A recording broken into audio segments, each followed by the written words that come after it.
नमस्कार बंधुगण पुणी थे मुझे डॉक्टर त्रिलोकनाथ पांडे बर्तमान आम अच्छे कोड़ाई केनाल भट्टा केनाल वाटरफॉल रे देखो जलप्रपात यार ना हूँ भट्टा केनाल जलप्रपात पानी हो कि ठंडा पानी ओहो पानी भी आप देखिए कि क्लीयर वाटर क्लीयर काच क्लीयर पानी आउ बर्तमान आस बोर्ड पूरा कोलैप्स कर पानी में बर्तमान मुझे भितर पशिक कहीदे वाटरफॉल विषय में यार नाटा हूँ भट्टा केनाल वाटरफॉल भट्टा मीन्स सर्कल माने गोलाकार आ कैनाल मीन्स होची जंगल सो ए वाटरफॉल टा जंगल गोटे सर्कल अनुसार अच्छी सर्कुलर भितर गोटे वाटरफॉल टा अच्छी सर्कुलर जंगल आ स्पेस परिवार अच्छी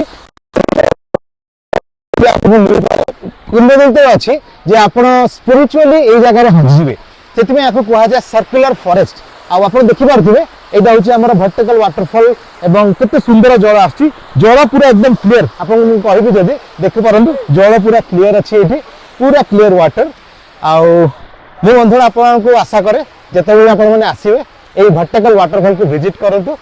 आउ निज फैमिली सहित आसंतु आ खुशी रे स्पिरिचुअली हे कि एठारु जानतु एति कहि मु रहूची नमस्कार बंधुगण।